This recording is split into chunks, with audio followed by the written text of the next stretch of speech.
சின்ன வயசு குழந்தைங்களுக்கு நம்ம வந்து தைலம் பூசுவோம். அதுங்களுக்கு அந்த குழந்தைங்களுக்கு விவரம் தெரியறதுக்கு முன்னாடி நம்மளாக எடுத்து தைலத்தை பூசி விடும்போது அவங்க ஏற்றுப்பாங்க. அவங்க வந்து அதை தடை சொல்ல மாட்டாங்க. அப்புறம் அந்த விவரம் நல்லா நினைவு தெரியும் போது வந்து தைலம் எடுத்து நம்ம பூசும்போது அந்த எரிச்சல், அந்த பிசுபிசுப்பு தன்மை அதெல்லாம் வந்து அவங்களுக்கு பிடிக்கிறதில்ல. டீனேஜ் வயசு வரைக்குமே அந்த தைலம்னா என்னன்னே தெரியாது. அதை நம்ம எடுத்து பூசணும், அந்த சளி ஜுரம் அந்த மாதிரி எடுத்து பூசுகிறோம் தொண்டை கரகரப்புக்கு அப்படின்னு சொன்னாக்கா அது அந்த வாடையே ஒத்துக்காது அப்படின்னு சொல்கிற ஒரு பழக்கம் உண்டு.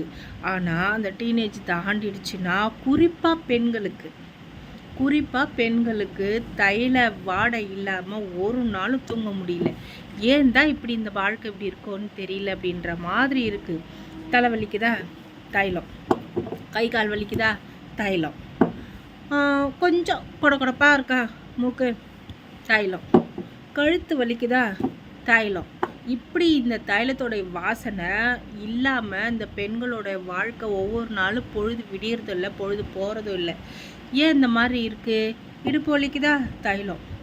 ஒரு நாளைக்கு கூட இந்த ஸ்மெல் பண்ணாமல் இருக்கவே முடியல. என்ன காரணம், என்னவா இருக்கும்? நானும் யோசிச்சுக்கிட்டே தாங்க இருக்கேன்.